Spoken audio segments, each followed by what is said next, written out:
Bon, merci à tous. Je crois qu'on est pareil. On a un peu galéré pour le son. Bienvenue à tout le monde. On est à la 4e session de Lean dans les fonctions. Et aujourd'hui, on parle de la vente et du marketing. Donc, on a packagé les deux avec un peu d'ambition sur la même session, mais c'est vrai que les deux sont proches. On va commencer par les ventes. Si mon micro veut bien avancer.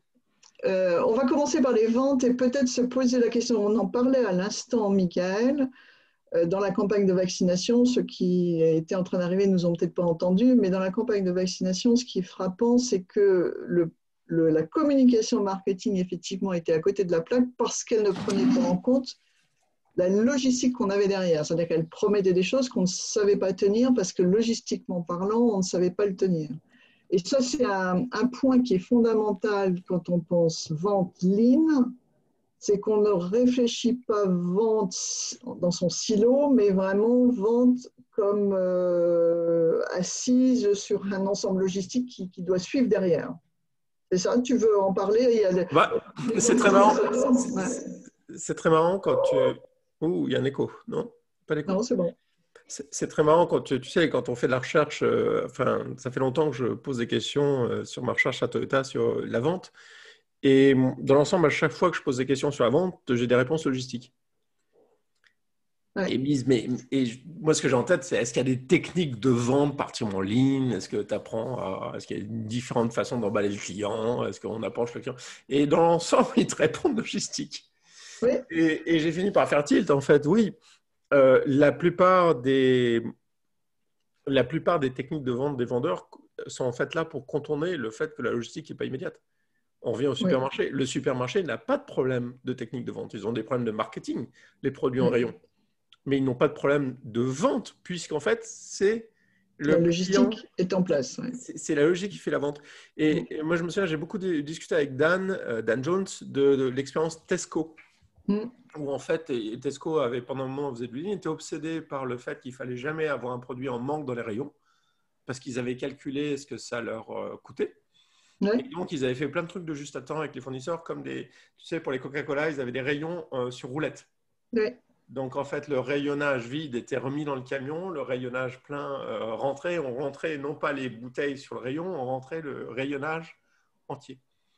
Et l'autre question qui s'était posée, c'est sur le fait, ils ont été les premiers à proposer des rayons non allergiques, anti-allergiques, parce qu'ils s'étaient rendu compte que si les gens sortaient du magasin pour aller au magasin à côté pour des produits spéciaux, ils les perdaient.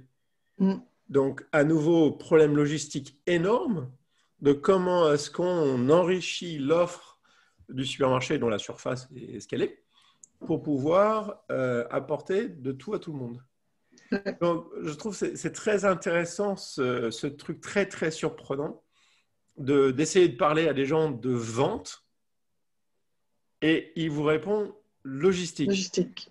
Logistique de connaître chacune des familles, d'aller les voir pour voir quels sont leurs besoins en automobile, votre fille a grandi, est-ce qu'elle va avoir sa première voiture, on a ça de dispo, etc. Et je pense que c'est le point de pivot le plus frappant de non-silotage, c'est de se rendre compte qu'en fait, les efforts des vendeurs, ce sont souvent pour vous fourguer ce qu'ils ont en trop et pour vous switcher quand ce que vous voulez, ils ne l'ont pas. Oui.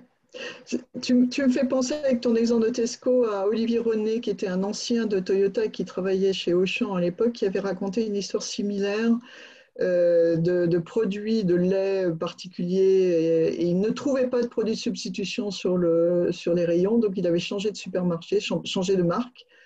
C'est vraiment ça, c'est que comment est-ce qu'on travaille la rupture de stock. En fait, dans la problématique, ce n'était pas tellement de travailler n'importe quelle rupture de stock, mais les ruptures de stock où on n'avait vraiment pas de substitution possible.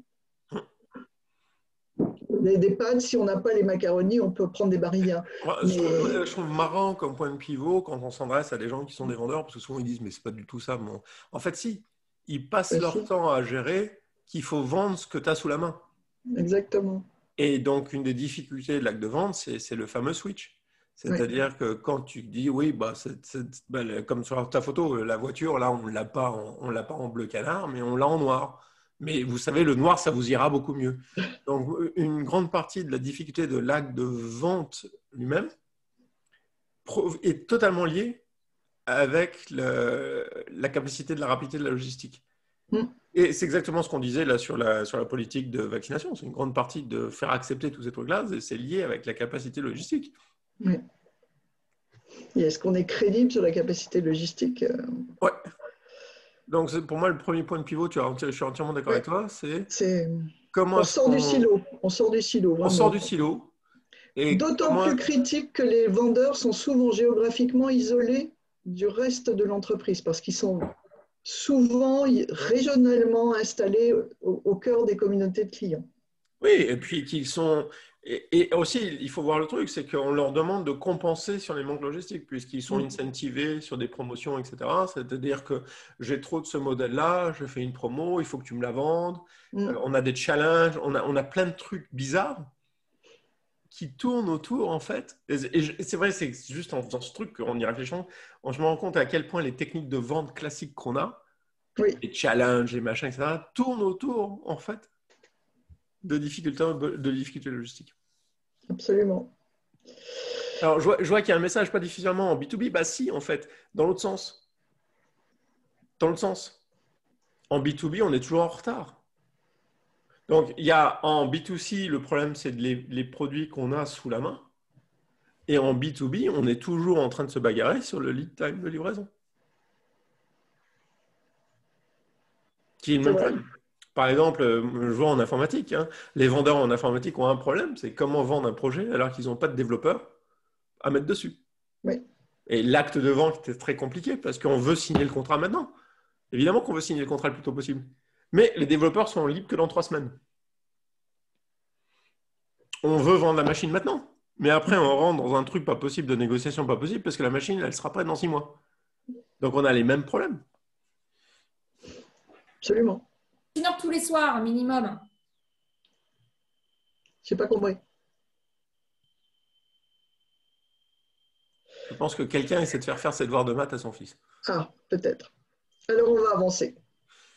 Deuxième point de pivot, vous vous rappelez, dans ces webinaires, on essaie de vous montrer un peu de notre point de vue quels sont les points de pivot que le Lean apporte sur ses fonctions. Alors, d'autres vont nous dire, mais oui, bien sûr que nous aussi, on essaie de garder notre client toujours, mais fondamentalement, il y a un vrai travail de fond pour arriver à garder ce client. Et pour ça, il y a vraiment une écoute et une attention sincère aux besoins spécifiques du client. Il y a une connexion, il y a une relation avec le client pour essayer de le comprendre. On n'essaie pas de pousser de la vente, on essaie d'adapter ce qu'on a. Ça revient un peu à ce que tu disais à l'instant.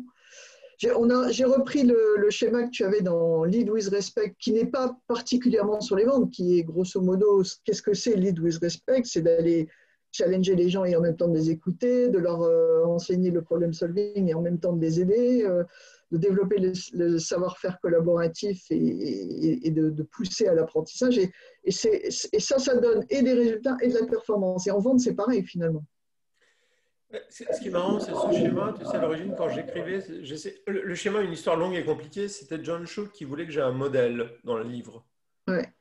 Et je ne savais pas très bien quoi lui dire. Donc finalement, à force de réfléchir, j'ai fait ce schéma, qui était ce qu'il avait en tête. Et la partie Results and Relationships vient de quelque chose qu'on m'avait appris il y a très longtemps en négociation, c'est de toujours voir les choses de façon, avec la dualité, there's a deal and there's a relationship. C'est-à-dire qu'une des questions difficiles pour le vendeur, c'est que souvent, on imagine la vente, on l'imagine comme unitaire. Il faut qu'il fasse sa vente maintenant. Ouais. Mais la valeur d'un client, c'est la vente tout de suite. Mais la vraie valeur d'un client, c'est le nombre de ventes consécutives qu'on va faire dans sa vie. Ouais. Donc, ça dépend beaucoup de la relation. Et je pense que c'est un truc qui est très clair dans l'approche de Toyota, dans la littérature Toyota, surtout au Japon, parce que c'est beaucoup moins vrai avec les concessions qui ne sont pas Toyota dans le reste du monde. C'est vrai chez Lexus. C'est que la relation est tout aussi importante que l'acte de vente. avec des conséquences assez étonnantes. Par exemple, on le voit sur les recalls, on le voit quand ils ont eu un énorme problème aux États-Unis où chacun des conseillers au téléphone avait une somme discrétionnaire qu'il pouvait dépenser complètement sans qu'on regarde, etc. Parce que ils investissaient dans la relation autant que dans la vente elle-même. Donc, je pense que ça, c'est un point de pivot parce que dans les entreprises, je ne le vois pas. Il y avait des vendeurs traditionnels qui étaient comme ça. Il y avait des grands comptes qui étaient comme ça. Parfois, ça allait jusque d'ailleurs, la relation magouilleuse. Hein. Oui. Mais de plus en plus, je trouve qu'au fur et à mesure qu'on a mis bizarrement, les CRM qui étaient faits pour soutenir la relation, d'une certaine façon, ont vidé la relation de leur sens. Ils sont venus se mettre devant. Oui. Ils sont venus se mettre devant. Et de plus en plus, moi, je trouve qu'on est en train de regarder faire des ventes, faire du chiffre, et qu'on perd cette notion d'équilibre toujours entre si on fait la vente maintenant, qu'est-ce que ça fait sur la relation et inversement, qu'est-ce que la relation nous permet de faire en termes de vente. Tu peux expliquer ce que tu voulais dire par le prix multiplié par la probabilité. Je remets à l'écran. Ça, c'est la valeur des choses qu'on a en face de nous. La compta et la finance ont tellement dominé notre imaginaire que maintenant, on pense que la valeur, c'est le prix. On pense que la valeur d'un stock, c'est le prix soit du coût du produit, soit le prix étiqueté sur le produit. Mais pas du tout. À chacun de ces prix, il faut multiplier la probabilité de le vendre. Parce que sinon, on se retrouve avec plein de trucs sur les bras qui ont le prix qu'on veut, mais qui en fait n'ont pas de valeur. Et donc, quand on regarde la relation, c'est-à-dire qu'on regarde à tout moment, quand on est en train de vendre quelque chose, la valeur de ce qu'on est en train de vendre, c'est le prix qu'on pense que ça a, parce qu'on a toujours une idée du prix que ça vaut en absolu, multiplié par la probabilité de le vendre. Et ça change tout en négociation. Bien sûr. Donc, et cette probabilité est généralement le reflet de la qualité de la relation. Absolument. Donc, quelque chose de très cher comme un diamant a un prix très fort et une faible probabilité de vente. Et une valeur assez faible. Et va rendre donc l'impact de la relation phénoménal pour clore la vente. Et d'ailleurs, pour prendre cet exemple, les vendeurs de diamants traditionnels se sont positionnés sur le fait qu'ils font quelque chose d'autre. Enfin, c'est ce qu'ils ont fait dans le luxe. Du coup, on arrive dans les problèmes de marketing qui sont de la relation des gens avec la marque. Oui. On reviendra sur ces histoires de marque. Alors, un autre point pivot, à nouveau ma flèche qui ne veut pas y aller. Là, on a pris des références, comme référence de livres. C'est un bouquin assez intéressant. C'est d'Ishizaka qui était responsable des ventes chez Toyota Sales, et qui a écrit un livre sur le Toyota Way dans les sales et le marketing. Donc, on vous le recommande. Et il montrait comment D'abord, il décrit à gauche, vous le voyez, le parcours du client. Et il explique en assez grand détail comment, pour chaque étape de ce parcours, ils vont vraiment travailler la relation avec le client. Je vais vous donner quelques exemples. Par exemple, dans le search, clairement, le choix du dealer et son intégration dans la communauté locale vont être énormes. Dans le succès de la visite, le fait de pouvoir interagir plusieurs fois avec un client en lui vendant peut-être des pièces de rechange ou en réparant sa voiture précédente vont augmenter le nombre de fois où on va pouvoir parler d'un véhicule. Le Toyota Touch Customer Care, c'est à la fois un haut niveau d'expertise et en même temps une capacité à écouter le client et à répondre précisément et sincèrement à ses besoins spécifiques, etc. etc. Je vais pas faire le tour, mais pour chacune de ces étapes, ils avaient vraiment travaillé la valeur et les moyens d'y arriver. Là, on est dans du lean pur jus, j'allais dire. D'accord. Le premier truc, c'est qu'on regarde le parcours du client. Et ça, c'est ce qu'ils ont représenté comme le cycle. Ouais. Oui, le cycle, tout le monde sera à peu près d'accord que, je veux dire, il n'y a pas de surprise sur le cycle. On cherche, on va voir, on achète, on récupère le bien et on le possède ensuite. On pourrait rajouter aujourd'hui sur la fin du cycle de vie, ce serait intéressant. Oui, comment est-ce qu'on se débarrasse? Ouais, comment on se débarrasse du véhicule avant de… Oui, tout à fait. Mais bon, le cycle, il n'y a pas des façons infinies de découper le cycle. Il est ce qu'il est.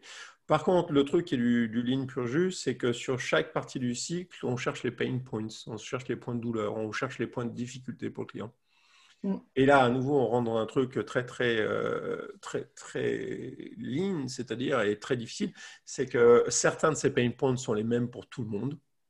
Je connais personne qui ne va pas râler quand va louer une voiture et qu'on est obligé de faire la queue parce qu'on est descendu du train tous en même temps. Et après, il y a des pain points très spécifiques, c'est-à-dire que le client, dans son contexte, à un moment donné, on lui donne une voiture et puis il trouve qu'elle n'a pas une bonne odeur ou tout ça. C'est-à-dire qu'il y a une infinité, par contre, de points de douleur selon les clients. Et je pense que l'idée que la vente est un acte de valeur ajoutée est très très forte.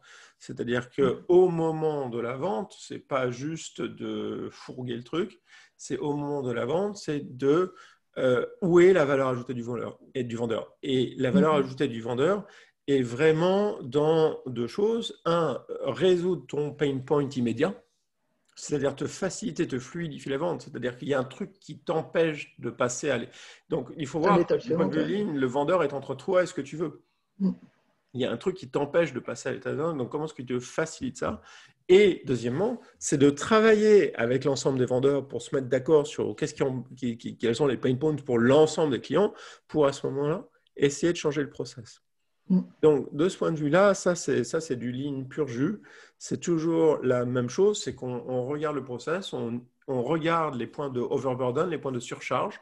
En l'occurrence, ici, c'est de la surcharge du client qui travaille dans cet acte de vente. Et puis, on les résout localement dès qu'on peut et on se met ensemble pour essayer de résoudre les problèmes plus structurels qui se posent. Qui, sans doute, par exemple, je suis sûr que il n'y a pas de raison que dans mon exemple de louer une voiture, la raison pour laquelle il vous demande toute cette paperasse et signer cette paperasse doit être légale. Elle doit dépasser très largement le cadre des loueurs de voitures, puisqu'ils le font tous et que ça emmerde tout le monde. Mais à ce moment-là, qu'est-ce qu'on peut faire ensemble? Qu'est-ce qu'on peut faire comme semaine pour préparer en avance de phase ce qui est préparable? Oui, tout à fait. Et réduire au maximum le temps d'interface. Donc là, il y a un regard vraiment très, très spécifiquement en ligne sur le travail de vente. La vente doit être une valeur ajoutée. La valeur ajoutée, c'est qu'on a aidé le client à passer au step suivant. Et je reviens ici dans la phase Obtain, on va retrouver toute l'histoire de la logistique. C'est-à-dire que là aussi, il y a comment la logistique se met en ordre pour éviter le Mouda, le Moura, le Mouri et arriver just in time, juste à temps, évidemment. La logistique arrive à plein de moments. La logistique, par exemple, quand on fait l'accueil dans un magasin, c'est une question de logistique. Est-ce qu'il y a quelqu'un qui est dispo? Est-ce qu'on vous offre un café? Est-ce comment on s'occupe de vous? Souvent, bon, il y a des gens, il y a des vendeurs désagréables, enfin, c'est quand même rare. Par contre, il y a des vendeurs qui ont des vrais problèmes logistiques, qui sont juste occupés à faire autre chose. Oui, ils sont débordés. Quatrième point de pivot sur les ventes que l'on voit, c'est vraiment justement, on a commencé à l'aborder pas mal, c'est de travailler les pain points pour essayer de comprendre, de travailler vraiment ce qui gêne les clients, et donc on travaille les réclamations parce qu'en fait on a une source infinie d'informations dans les réclamations, et moi dans mon expérience j'ai vu un nombre incalculable de réclamations qui étaient en fait renvoyées à la qualité. Oui, c'est ça. Traitées de façon quasi administrative et surtout traitées de façon retouche, c'est-à-dire on vous fait une remise, voilà, on vous fait une jolie lettre, mais ça ne va pas plus loin. Il n'y a pas d'apprentissage et il n'y a pas une récupération de cet apprentissage pour essayer d'améliorer les choses. Je dis un mot, et puis je te laisserai parler plus spécifiquement sur les trains, mais je dis un mot d'Amazon parce que j'avais eu la chance de discuter avec Marco Netto, qui était un VP d'Amazon, qui est à la retraite aujourd'hui, mais qui nous avait parlé du JIDOKA chez Amazon, c'est-à-dire que les services clients qui reçoivent des réclamations, donc des gens qui disent, voilà, j'ai commandé une savonnette, j'ai reçu un shampoing, s'ils voient que sur ce même produit, ce problème s'est déjà passé une fois, donc ça veut dire qu'il y a un système informatique derrière, il y a une logistique informatique derrière. Si ça c'est déjà arrivé une fois, ils savent que donc il y a un problème structurel chez eux. Donc ils ont toute liberté, sans parler à un chef, sans demander à qui que ce soit, de évidemment rembourser, renvoyer le bon produit, etc. Ça, vous connaissez Amazon, ils le font très facilement. Mais ils gèlent la vente du produit, c'est-à-dire qu'ils font un vrai judoka, ils arrêtent la production, ils arrêtent la vente. Donc ils peuvent dire aux clients, regardez, allez sur le site, vous verrez, le produit n'est plus vendu. Et à partir de là, il y a un compte à rebours qui se met en place. Ils ont une semaine pour corriger le problème. Et si le problème n'est pas corrigé, ça escalade au VP. Ça, c'est du vrai judoka, c'est du vrai stop and fix, duquel on apprend quelque chose et on répare quelque chose. Tu veux peut-être parler des trains Wi-Fi? Bon, pas nécessairement des trains, mais c'est... Il y a un truc qui est frappant quand on regarde le monde actuel, c'est que ces entreprises qui réussissent de façon spectaculaire, il n'y en a pas tant que ça, on le voit, elles sont toutes obsédées par la satisfaction des clients au sens où elles travaillent toutes avec les réclamations comme outil de travail en tête de liste. Toutes. Ouais. C'est frappant, c'est frappant. La réclamation est un outil de travail, la réclamation et ton matériau. Enfin, c'est avec ça que tu travailles. Alors, tu ne travailles pas avec ça pour deux raisons. C'est parce que d'abord, dans un monde de l'Internet, les critiques sur Google, etc., te font très, très mal. Donc, il faut absolument éviter ça à tout prix. Deuxièmement, un client pas content est facilement rattrapable, en fait. Ce qu'on montre, c'est qu'un client pas content dont on s'occupe bien, pas qu'on rémunère parce qu'il n'est pas content, mais dont on s'occupe bien, dont on règle son problème, on l'écoute, etc., peut finir, en fait, très content, peut finir, en fait, encore plus marié avec l'entreprise. Donc là, à nouveau, il y a un acte de valeur ajoutée, là, absolument. Et troisièmement, c'est parce que c'est dans les réclamations c'est le seul endroit, on peut faire toutes les études de marketing qu'on veut, mais le seul endroit factuel qu'on a où on voit des évolutions, c'est dans les réclamations. Alors, j'en discutais récemment avec Boris Eveks, qui travaille avec la SNCF et que beaucoup d'entre vous connaissez déjà, sur l'histoire des Wi-Fi. Moi, j'ai un problème. Alors, je ne sais pas si c'est moi. C'est peut-être que je n'ai pas de sens. Mais quand je prends un train, un TGV, le Wi-Fi se déconnecte sans arrêt. Donc, je suis sur mon téléphone et je râle parce que je suis sans arrêt en train d'essayer, je ne sais pas si ça vous arrive, de toujours remettre ton numéro de train, ton nom, tu l'as fait 15 fois et le Wi-Fi se déconnecte. Ce qui est très intéressant, alors lui, il s'est mis dessus, là, il essaie de comprendre d'où ça vient. Alors, pour l'instant, la SNCF, c'est grand. Je ne vous promets pas de miracle, mais il s'est mis dessus. Et il dit, mais c'est intéressant parce que ça remonte assez peu de réclamations clients, mais en ce moment, c'est en train de remonter. Et oui, c'est intéressant parce que si ça se trouve, il y a de plus en plus de gens qui travaillent dans le train et qui se servent du Wi-Fi du train. C'est-à-dire qu'on est en train de voir une évolution de société dans lequel quelque chose, c'est dans le modèle de canot, quelque chose qui était spécial, regardez, on vous donne du Wi-Fi.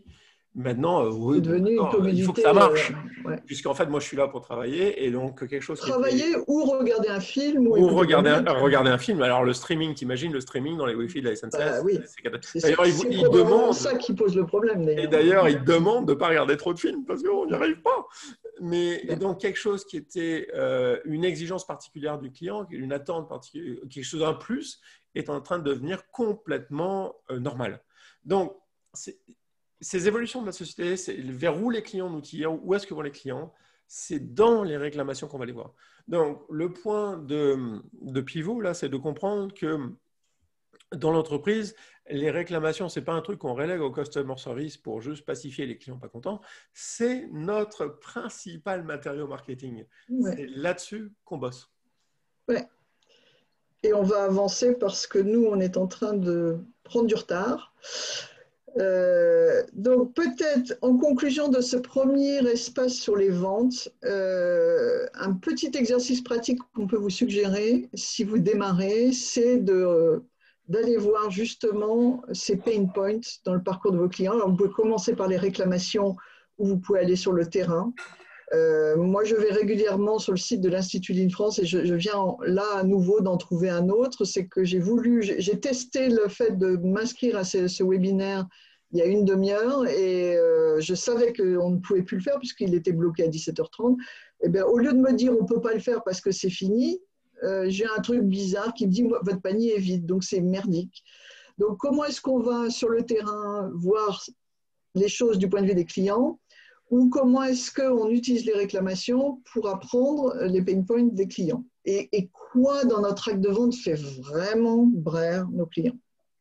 Alors vraiment, le deuxième point, là, c'est regarder dans votre entreprise quelle est la démarche délibérée.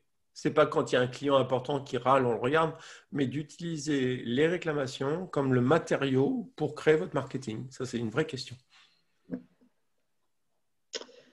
Eh bien, on va parler du marketing, puisqu'on s'est donné l'ambition de regarder les deux ce soir. On est reparti, tiens, on a fait un exercice assez classique à partir des 4P, produit, prix, place, promotion, et on a un petit peu balayé ce que ça voulait dire du point de vue Lean. Produit, on en avait parlé la dernière fois au moment où on discutait d'ingénierie. Si on veut un client à vie, il faut qu'on ait une gamme assez large. Donc le produit se travaille de façon assez large pour pouvoir... Ce qui est important, c'est que là, on est vraiment... Le Lean se télescope avec toutes les approches des super tayloristes, des consultants. Les consultants te disent toujours la gamme large, c'est difficile. Essayer de repérer les produits, et ça coûte cher. Essayer de reproduire, de repérer les produits qui se vendent. Et puis, toutes les approches de conseil stratégique, c'est pour trouver magiquement les produits qui se vendent. La martingale, oui. La martingale et se concentrer dessus. C'est comme ça que les Américains ont perdu leur industrie automobile et leur part de marché à Toyota. Donc là, le Lean est très clair, on fait le contraire. Il faut trouver une façon pas chère de faire de l'accessibilité, mais on cherche à avoir la gamme la plus large et la moins cannibalisée possible pour pouvoir satisfaire le client dans toutes ses évolutions de vie. Donc là, il y a une vision produit qui est très, très forte. Ce n'est pas une vision produit par produit, c'est une vision gamme de produits. Et je discutais avec une boîte informatique que tu connais, Théodo. Ils ont eu une année 2019 assez merdique au point de vue chiffre d'affaires. En 2020, avec le Covid, ils ont perdu 2 gros clients, mais ils ont changé leur d'idée sur l'approche petit client, c'est-à-dire qu'en fait, quand ils avaient des clients qui venaient, tout ce qui était à moins de 1 million les intéressait moyen, ou ils pensaient qu'ils ne savaient pas faire. Ils se sont mis à s'intéresser à des petits clients pour des petits développements informatiques de 5 000 euros, de 10 000 euros, de 25 000 euros, et leur chiffre d'affaires a augmenté de 25% en 2020, en plein Covid. Parce qu'ils ont trouvé toute une nouvelle gamme de clientèle. Donc du coup, ils ont cherché autre chose, mais ils ont trouvé toute une nouvelle gamme de clients. Alors, sur la place, c'est important parce qu'on est dans des mondes complexes, avec des canaux de distribution compliqués, qui n'ont pas fait que ça, enfin ça ne s'arrange pas avec les marketplaces maintenant. On perd de vue l'usager, on a de plus en plus d'intermédiaires entre nous et l'usager. On a les marketplaces, on a les distributeurs, on a les grossistes, on a les détaillants, etc. Ce que dit Toyota, il clarifie les choses de façon très claire, et Amazon dira la même chose. Celui qu'on regarde d'abord, c'est celui qui va acheter au final, qui va être l'usager du produit et qui va l'acheter, c'est le client. Le distributeur vient en deuxième, et on l'écoute aussi parce qu'il a des choses à dire, et le producteur en dernier. Et Amazon dit la même chose, ils vont séparer le côté customer de client. À nouveau, c'est très frappant, c'est très, très lean. On nous parle toujours de design for manufacturing, etc. En fait, non, la vraie question, c'est comment est-ce que le manufacturing s'adapte au distributeur, qui est lui-même qui s'adapte aux clients. Donc, l'ordre des priorités est vraiment très important et vraiment très clair. Et ça change totalement ton regard sur le placement du produit et sur le mode de distribution de tes produits. Tout à fait. Absolument. Alors, le prix, on le connaît, on le sait. Ce n'est pas nous qui fixons le prix, c'est le marché. Donc, la marge, c'est un prix moins un coût. Hein. Ce qu'on voit en ligne, c'est que les entreprises lean ne se mettent pas forcément sur le prix le plus bas. On est vraiment... Non, c'est dans la catégorie. Dans la catégorie. Voilà. On veut pas du tout se laisser embarquer dans une stratégie de bas prix, de garder prix, etc. C'est pas l'action. Parce que d'abord, parce que les gens savent ce qu'ils achètent. Enfin, je veux dire, ils sont pas idiots. Mais par contre, c'est qu'on est c'est affordable. On est le meilleur prix dans la catégorie. Absolument. Donc, ça nous donne une discipline d'enfer, hein, parce que ça veut dire qu'il faut une pression sur les coûts permanente. Alors, à nouveau, ce n'est pas sur les coûts au sens réduction des coûts, c'est une pression sur la réalité des coûts, c'est-à-dire les coûts totaux, de façon à pouvoir tenir cette position d'avoir le meilleur prix dans la catégorie. Par exemple, alors, dans la catégorie, parce qu'il faut voir qu'on enrichit la valeur du produit. Hein. On a des options, on a des tas de trucs qu'on met dans le produit.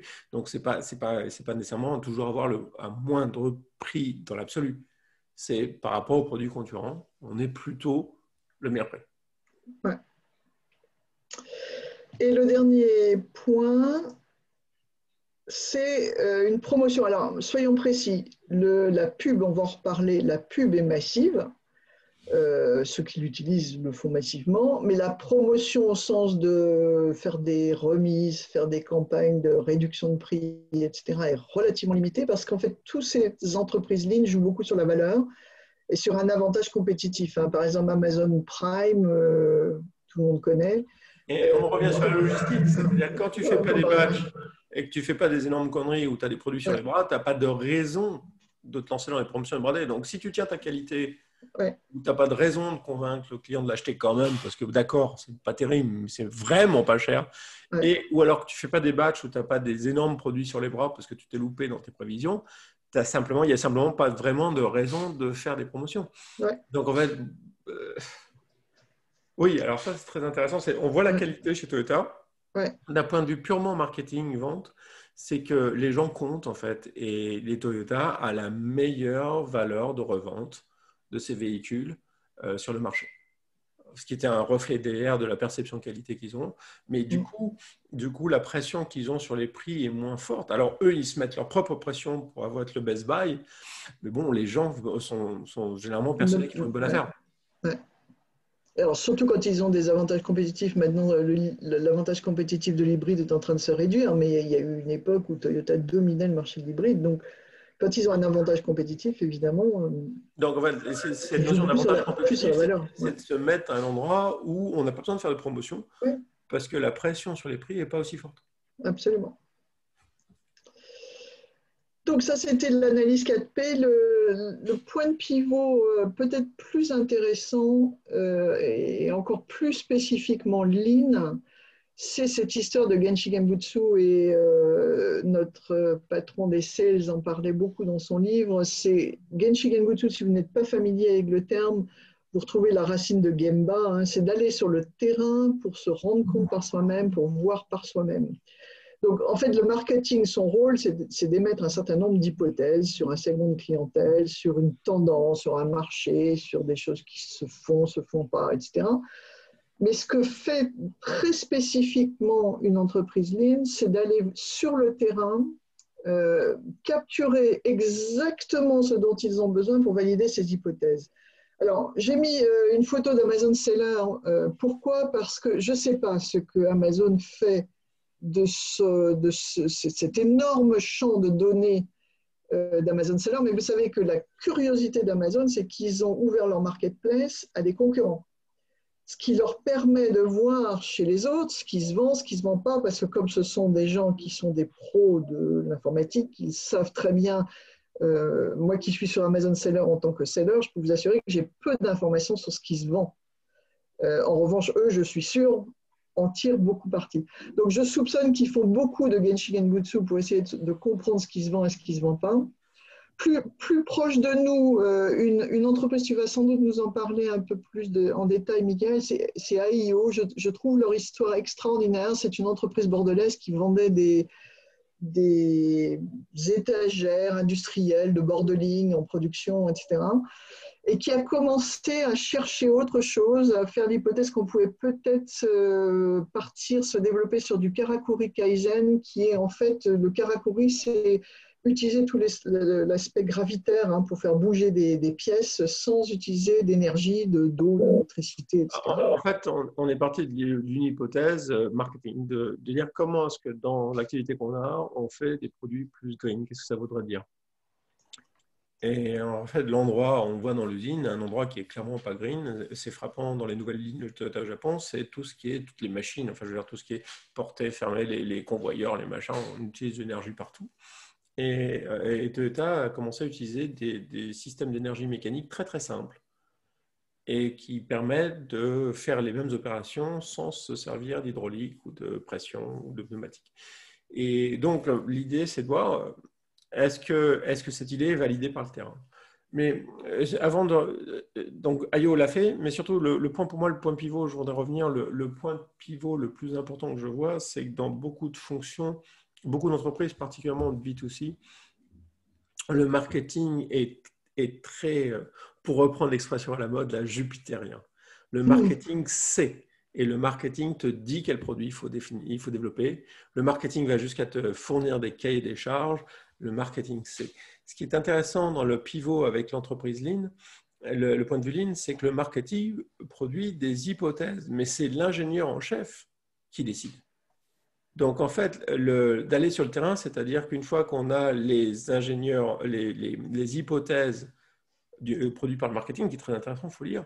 Après, il faut aller vérifier par soi-même pour se faire une raison de savoir de quel type de produit on doit développer. Et ça, c'est très, très puissant parce que ça change totalement. Alors, on voit là, sur le vente et marketing, on voit très bien le côté transverse du Lean. On s'attend à parler de techniques de vente, on vous parle de logistique, on s'attend à parler de techniques de marketing, de segmentation, mieux faire ces segments, pas du tout, on vous parle d'aller voir sur le terrain. C'est-à-dire qu'en fait, la vision système de Toyota qu'on essaie de capturer dans le Lean est très forte. Et c'est cette vision système qui nous fait regarder ces fonctions qui ont tendance à vivre leur monde de façon très isolée des autres de façon très, très différente. Je vois des questions arriver, ne vous inquiétez pas, on va y répondre, elles sont très intéressantes, mais on va y répondre un petit peu plus tard. Je continue sur les points de pivot suivants de notre marketing. Oups. Il y a un truc très intéressant que Toyota fait et qu'on ne sait peut-être pas si bien faire que ça ailleurs. Bien sûr, ils font de la pub à gauche, de la pub globale.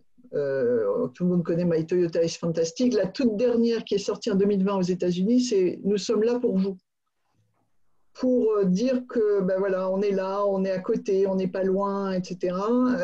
Et on a tout un tas de services pour vous, peut-être pour que vous partiez dans la nature et que vous vous évadiez de tout ce Covid. Ce qui nous amène à cette idée qu'ils cherchent chez Toyota à ce que leur dealer soit non pas, et ça ils le martèlent, c'est pas le meilleur dealer du monde qu'on cherche, c'est le dealer qui est le plus intégré dans sa communauté et à qui les gens font confiance. Je me souviens de ce film qu'on avait vu ensemble là, de Akio Toyoda qui avait fait tout un film. Ouais. Il avait mis donc le patron de Toyota avait fait une mise en scène où il parlait à des dealers américains et il leur dit c'est quoi le meilleur dealer, c'est quoi, et alors il disait je suis le best in the world, etc. Et après Akio leur disait non, je veux pas être le best in the world, je veux être le best in town. Parce qu'en fait, c'est là qu'on vend des voitures. C'est quand tout le monde dans la ville te dit, si tu dois aller acheter une voiture, va chez Joe. Parce que Joe, c'est le meilleur. Tu auras la meilleure affaire. Et je pense que là, c'est vraiment un point de pivot très intéressant. À nouveau, je suis entièrement d'accord avec toi, ça ne nous interdit pas de faire des campagnes globales de marketing qui tiennent à la marque, donc de connaissance de la marque, évidemment. Et alors évidemment, dans le cas de Toyota, comme ils sont bourrés de cash, ils en font plutôt plus que les autres. D'ailleurs, ils ne crachent pas dessus, ils dépensent beaucoup dessus. Mais c'est intéressant cette vision qu'on veut effectivement être totalement un marketing inscrit dans la communauté. Et ça m'avait frappé, ça nous avait frappé parce qu'il y a des années, avec Godefroy, on avait visité, vraiment il y a des années, oh là là, il venait de s'installer, enfin, Toyota, l'usine était encore toute fraîche et on disait mais sur le Lean, est-ce qu'on peut faire quelque chose, est-ce que ça peut vous intéresser, est-ce qu'on peut parler de vous, et on était en face du gars de la com qui avait haussé les épaules, il dit bon non pas vraiment, nous vous savez, nous ce qui nous intéresse c'est l'équipe de foot locale ou c'est le club de ping-pong. C'est-à-dire que c'est vraiment, nous on l'a vu, là, on était très surpris, c'est-à-dire que la communication institutionnelle qu'ils faisaient était très très locale. Ils vont, d'ailleurs, quand ils recrutent leurs dealers, ils recrutent leurs dealers en fonction de leur intégration locale, dans leur capacité à être intégré dans la communauté, à participer à des activités de la mairie, de la municipalité. On le voit bien, hein, on voit bien à quel point en marketing, souvent les équipes marketing, d'ailleurs s'intègrent dans leur communauté, souvent ils sont dans des beaux locaux parisiens, etc. Et ils perdent complètement de vue la réalité du business qu'on fait. Ouais. Moi, je me souviens, quand j'étais tout gamin, j'ai bossé un petit peu dans de la pub. Et quand on faisait des pubs, c'était hallucinant parce qu'il y avait la pub, c'était toujours la pub qui plaisait au patron. C'est où il se rêvait dans son produit. Et après, il y avait la pub affreuse que de toute façon personne ne prendrait, et on savait qu'il allait prendre la pub au milieu, qui était la pub à peu près moyenne gamme, quoi. Mais l'envie des patrons de s'imaginer dans leurs produits, quand on fait des toasters, non, alors en l'occurrence c'est faux parce que c'est l'exemple contraire, parce que Seb, ils ont toujours fait des produits, des pubs très très centrés sur leurs produits. Mais quand on fait, je ne sais pas quoi, des pièces de moteur, penser faire des pubs à James Bond, c'est un peu exagéré, quoi. Mais donc, il y a vraiment, c'est important cette idée, c'est-à-dire qu'effectivement, les marketing vont essayer de faire des campagnes les plus globales possibles parce qu'il y a des économies d'échelle à faire, évidemment. Bien sûr. Il y a de la notoriété à obtenir. Cette pub-là, c'était dans quoi que mon fils déteste? Des ados au marketing, ça va être pour Orangina. Vous savez, ces pubs, à l'époque où il y avait encore des cinémas, ces pubs mal traduites, mal doublées parce qu'elles sont faites au corporate quelque part, elles sont mal doublées et on les bastonne partout dans le monde. Et ça marche quand même, hein. Mais je crois qu'ici, le pivot ici, c'est comment est-ce qu'on est le meilleur localement dans la communauté. Je pense que c'est très, très fort. Et le dernier point pivot, parce que le temps passe et qu'il faut qu'on réponde à vos questions, on retrouve ici cette notion très importante que le marketing ne fonctionne pas tout seul. Le marketing ne peut pas pousser un truc tout seul, il doit tenir compte quand même de tout un système. Donc j'ai repris le schéma que tu avais dans la stratégie Lean que j'aime beaucoup et qui montre le cycle que l'on a autour de la satisfaction client, qui nous amène à optimiser nos produits, qui nous amène à travailler nos process de production et donc à mieux travailler avec nos fournisseurs. Et en faisant ce cycle-là vers l'arrière, on reprend aussi vers l'avant puisqu'on améliore des choses pour le bénéfice du client. Je trouve que le livre actuel, Toyota Global Marketing Strategy, est très étonnant parce qu'il parle de tout sauf de marketing. Et en fait, non, ils te parlent de marketing, mais quand ils décrivent comment est-ce qu'ils prennent des décisions d'attaquer tel segment ou tel segment, etc., c'est tellement pas la vision. Enfin, généralement, quand je rencontre des patrons qui parlent de leur marketing, ils me montrent une carte de leur marché, segment par segment, et puis ils me disent là, on va faire ça, là, on va faire ça, là, on va faire ça. Et c'est tellement pas ce que fait Toyota, c'est très marrant. Ouais.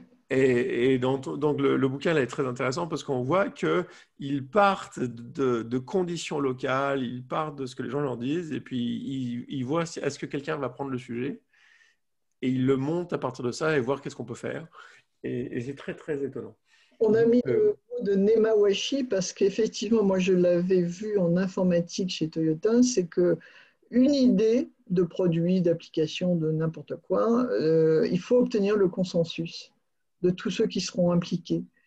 Et donc, on travaille beaucoup, on réfléchit beaucoup à ce que peut être ce produit ou ce besoin fonctionnel avec tous les acteurs.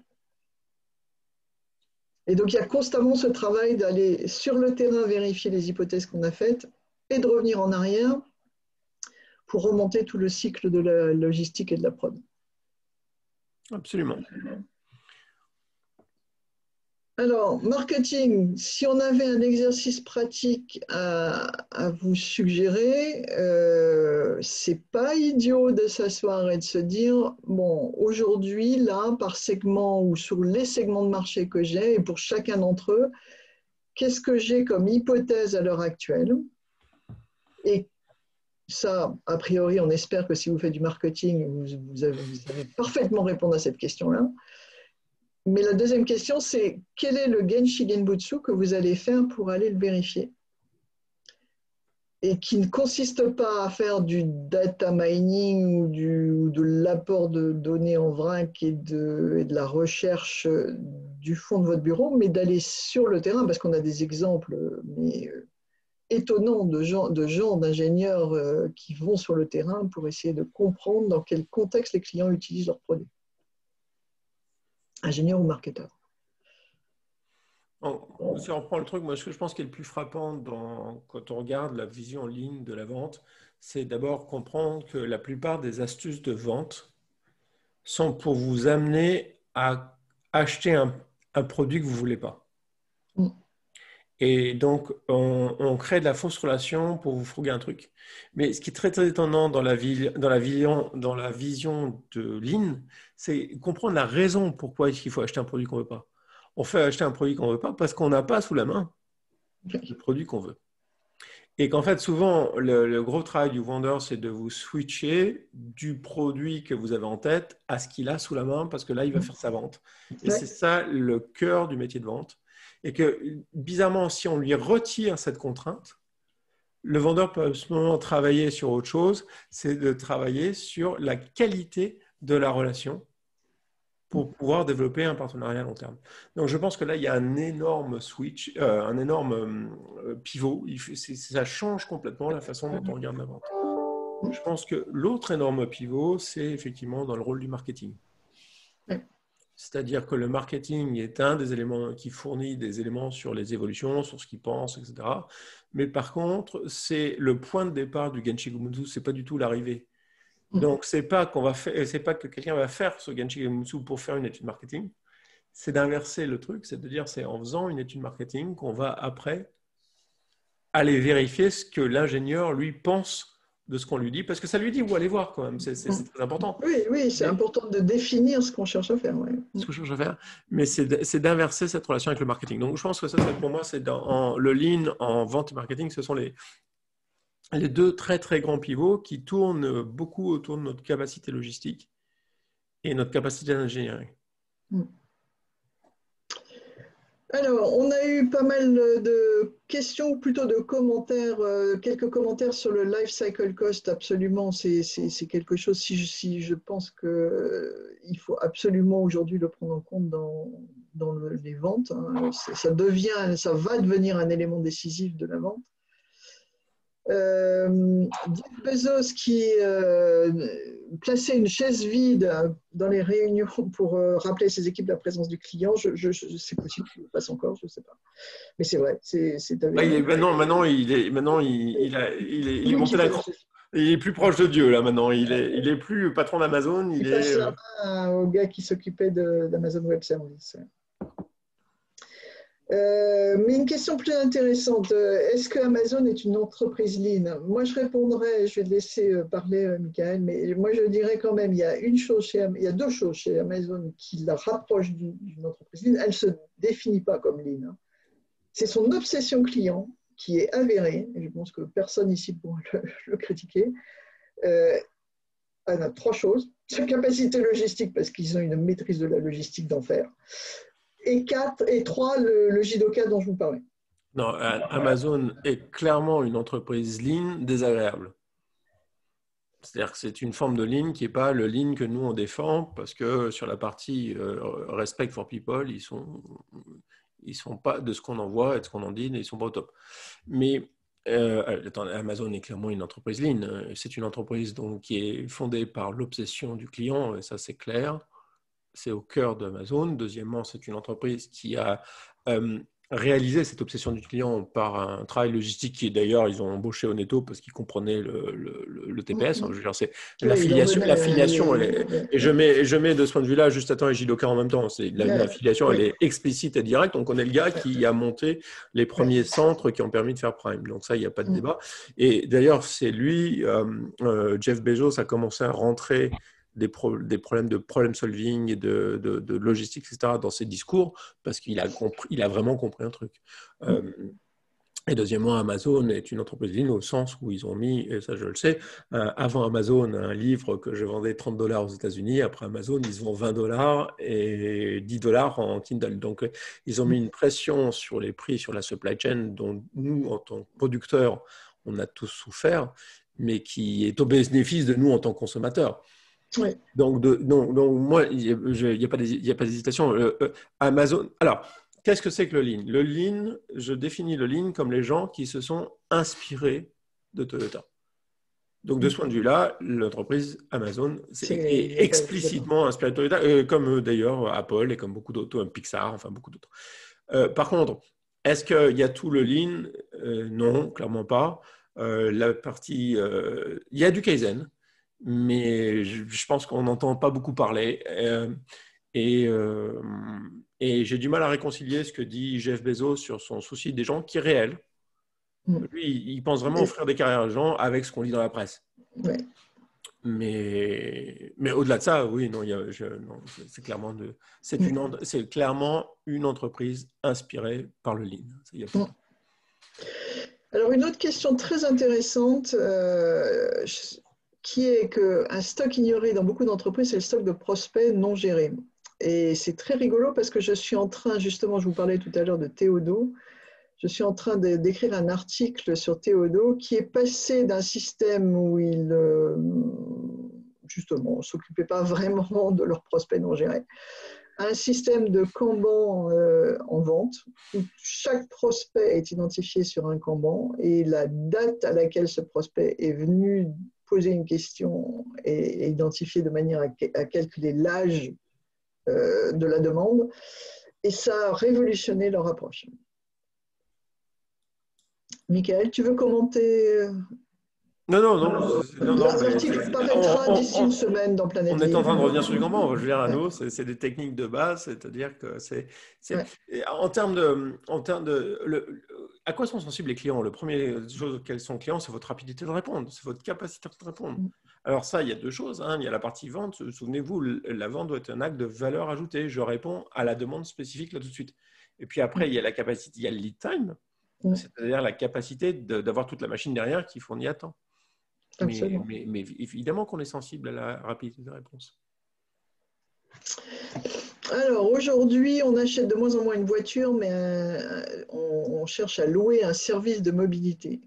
Ça paraît assez évident que tout le monde s'est repositionné sur ce créneau-là, du point de vue marketing.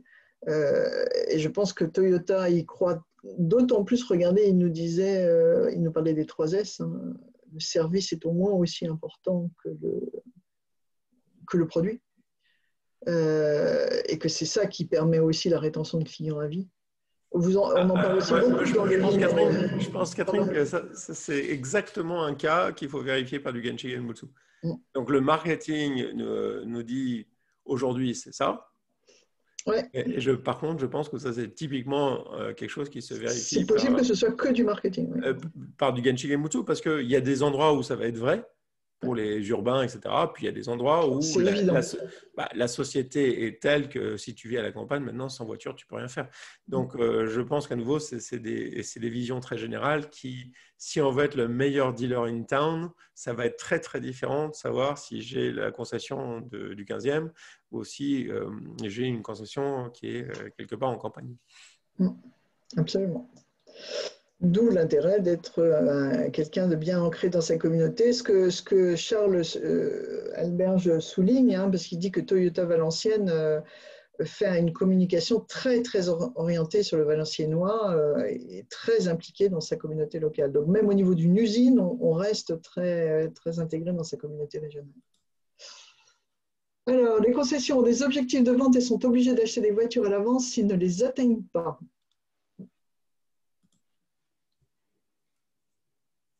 Excuse-moi. Les concessions, c'est Christophe Berry qui nous écrit les concessions ont des objectifs de vente et s'ils n'atteignent pas ces objectifs de vente, ils sont obligés d'acheter les voitures à l'avance. Christophe, peut-être vous pouvez mettre votre micro. J'ai aucune idée. Rien du tout. Je ne sais pas du tout. Vous pouvez peut-être préciser oralement, non? Oui, enfin, en fin de compte, c'est ce que je voulais dire, c'est que quelque part, c'est le système en fin de compte qui pousse les concessionnaires à acheter des voitures à l'avance, et donc avoir les véhicules qui se vendent le plus. Le constructeur qui pousse le vendeur par ses objectifs. Alors, soit il atteint ses objectifs et en effet, il n'a pas de stock, soit il ne l'atteint pas et malheureusement, surtout en fin d'année, il est obligé d'acheter les véhicules qu'il n'a pas pu vendre. Mais à partir du moment où, quand on silote et qu'on fait on fait des contrats transactionnels, évidemment, on se retrouve à faire des bêtises, ça, c'est sûr. Je pense que tous les concessionnaires le font. Enfin, je ne suis pas sûr que Toyota ne donne pas d'objectif de vente à ses concessionnaires. C'est certainement. Mais c'est mixé avec autre chose. Toyota, je ne sais pas sur les objectifs de vente. Je sais par contre qu'ils allouent des voitures à des concessions. Ils ont un stock flexible entre plusieurs dealers d'une région. Et alors, ils ne sont pas du tout en flux tiré au niveau des concessions. C'est eux qui décident de quelle voiture tu auras. En fonction des opportunités de vente que ça crée, quoi. Oui, donc un engagement à l'avance, quoi. Ouais. Mais par contre, je peux pas. Il faudrait voir comment ça marche, parce qu'à nouveau, les concessions Toyota. En plus, alors, ce qui est sûr, ce que je sais pour le coup, c'est que leur système dépend totalement du système local. À nouveau, ils sont très très intégrés dans la façon dont ça fonctionne localement. Donc, ce qu'on voit chez nous de Toyota ici en France, ça pourrait être la même chose qu'on va voir de Toyota en Belgique ou aux États-Unis, etc. C'est très très local. Alors, on a à nouveau, je passe au Aurore, mais on a à nouveau comment gérer les fins de vie produits, c'est fondamental. Et si on ne se penche pas sérieusement dans tous les ventes de produits, sur ce sujet-là, on va un jour aller dans le mur, c'est clair. Le processus de vente est de plus en plus découpé. Ça, c'est très intéressant. Il y a des gens qui sont en charge de prospection, de la démonstration, de la signature, de l'administration des ventes, etc. Donc, ça peut aller à l'encontre de la relation client, on le comprend bien. Alors, là, il faut comprendre un truc sur le lean. Ça, c'est une question, c'est pas une question de marketing, c'est une question de lean. Le fait qu'on spécialise les gens n'a jamais été un problème. Donc, effectivement, on a des spécialisés, puisque plus on les spécialise, plus ils sont techniquement meilleurs. La question, c'est qu'est-ce qu'on fait une fois qu'on a tout morcelé? Et en fait, une vision lean, c'est une vision qui est silotée, qui est spécialisée par spécialité, donc fractionnée. On creuse son domaine d'expertise. Mais par contre, après, on a des mécanismes comme le chief engineer, comme des communautés de pratique, qui sont là pour percer les silos.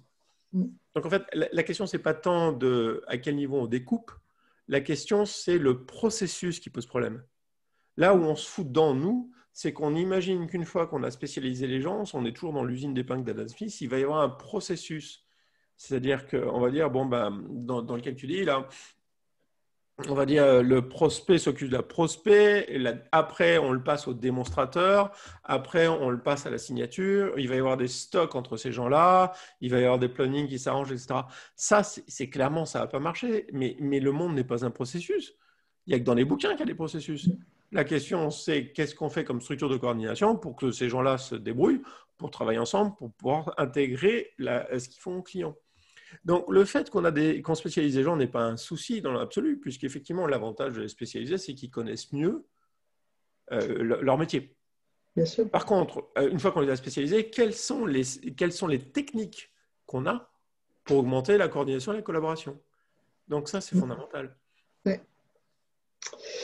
Alors, on a deux questions. Une sur est-ce qu'il existe des adaptations particulières des méthodes Lean sur des process de type avant-vente, OIM, de type Visual Management, Kanban. Toutes les méthodes Lean s'appliquent à tous les domaines où on est. Il faut revenir au cycle du client. Enfin, je veux dire, il faut revenir au cœur du Lean. Qui fait quoi dans chacune des étapes? Qui fait quoi dans chacune des étapes? En fait, c'est très détaillé. Et en fait, la question, c'est comment est-ce qu'on fait du Kaizen? Où sont les pain points? Alors, on revient. La technique Lean est toujours la même. C'est on repère les pain points et on ne règle pas pour les gens, mais on leur demande de faire du Kaizen dessus. Donc, bon, la technique Lean, elle s'applique à la vente comme elle s'applique partout ailleurs. Et le Kanban, comme on l'a dit, s'applique aussi parce que le Kanban rend le client très visuel, le prospect très visuel et permet de voir depuis combien de temps on a notre Kanban là en attente sur notre cellule de production. Et donc, il n'y a vraiment pas débat, là. Ça s'applique à tous les domaines.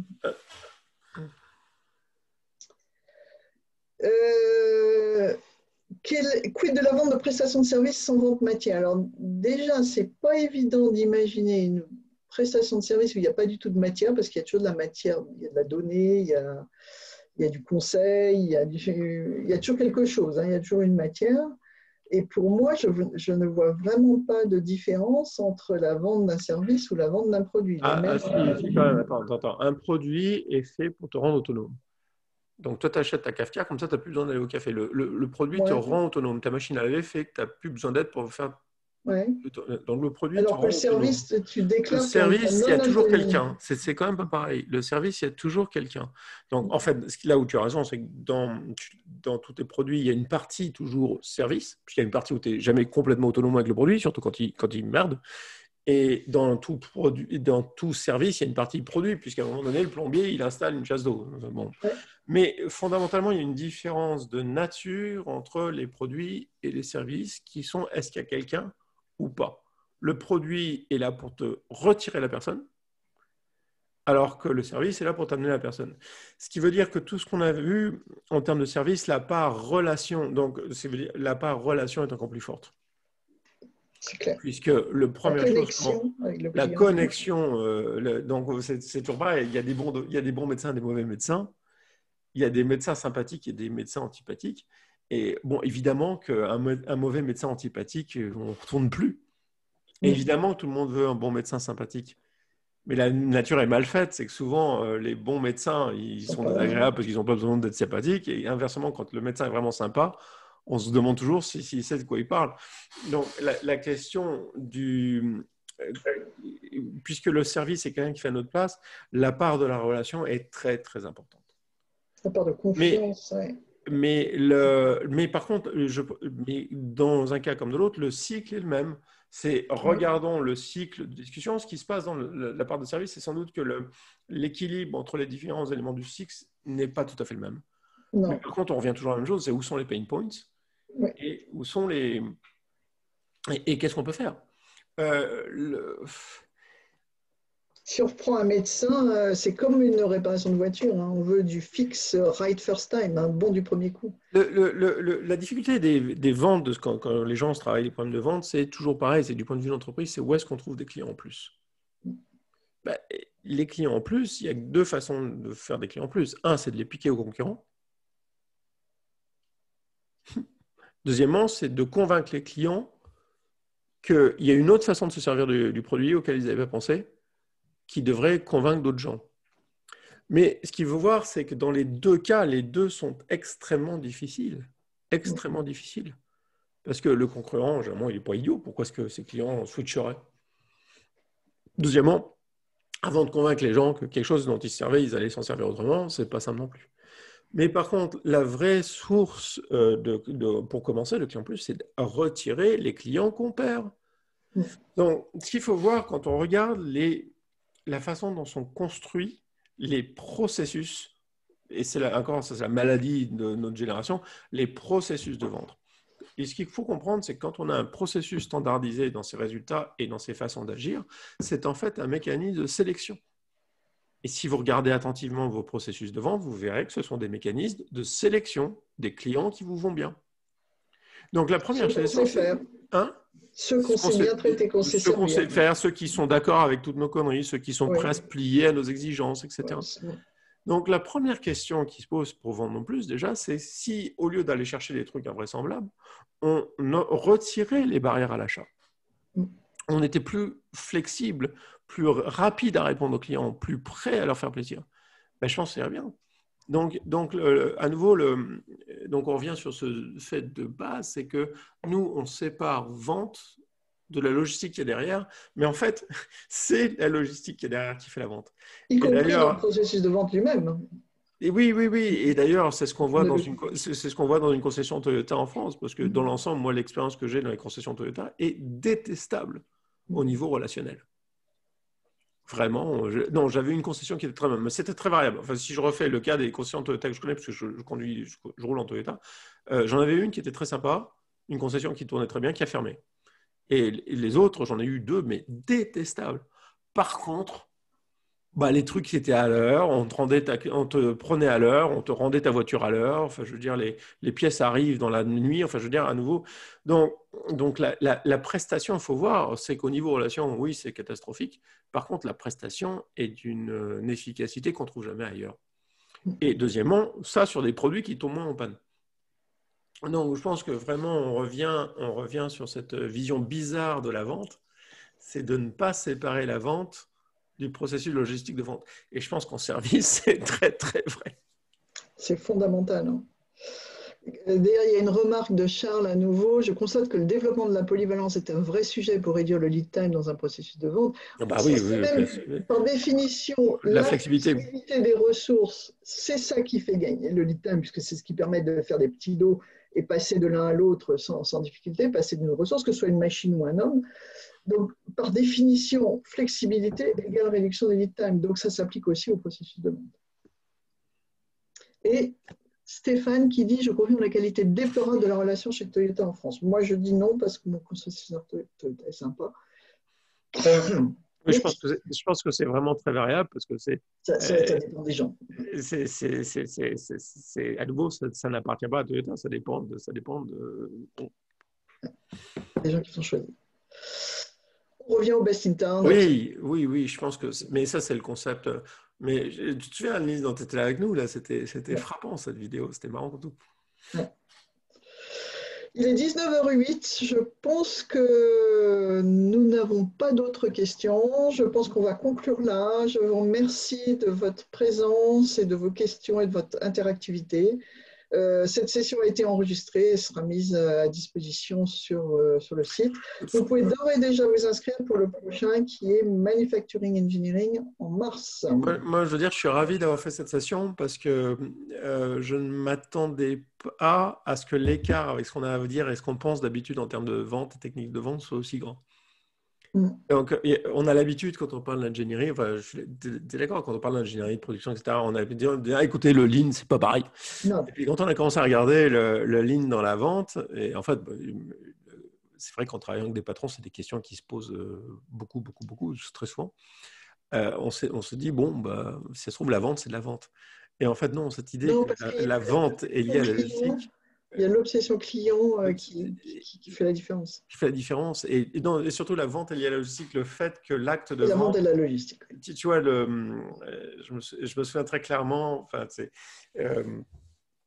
j'ai beaucoup discuté technique de vente avec Nicolas Chartier, le patron d'Aramis, parce que lui, c'est un vendeur génial. Enfin, je veux dire, donc j'ai beaucoup appris de lui et qui me parlait des techniques de switch.